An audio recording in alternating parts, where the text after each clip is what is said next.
পশ্চিম বর্ধমানের জামুরিয়ায় কুনুস্তরিয়া এলাকার পরাশিয়ায় ইসিএল এর কয়লা খনিতে বৃহস্পতিবার আচমকাই ধস নামে।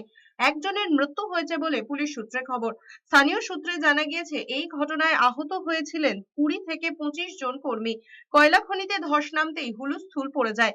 জানা গিয়েছে, কুনুস্তরিয়া এলাকার পরাশিয়া কলিয়ারির এই ভূগর্ভস্থ খনিতে ফার্স্ট শিফটে খনি কর্মীরা যখন কয়লা খনির ভেতরে 27 নম্বর সেকশনে কাজ করছিলেন, সেই সময় খনির একটি স্তর থেকে আচমকাই এয়ার ব্লাস্ট হয়। এই ঘটনার পরপরই খনির ওপরে থাকা খনি আধিকারিকেরা আহত সকল শ্রমিকদের উদ্ধারের জন্য তৎপর হন। বেশিরভাগ শ্রমিক গুরুতর আহত হয়েছেন। সকলকে উদ্ধার করে স্থানীয় রানীগঞ্জের বাঁশরার হাসপাতাল এবং ইসিএল এর অন্যান্য হাসপাতালগুলিতে চিকিৎসার জন্য পাঠানো হয়েছে। ঠিক কী কারণে এই ঘটনা ঘটলো, কেনই বা ঘটলো, কার দোষেই বা এই ঘটনা ঘটেছে, সেই সকল বিষয় নিয়ে তদন্ত শুরু করেছেন কলিয়ারি কর্তৃপক্ষ। ব্লাস্টিং হয়েছে, মানে একসঙ্গে 5-6টা পিলার ডাইরেক্ট বসে গেছে।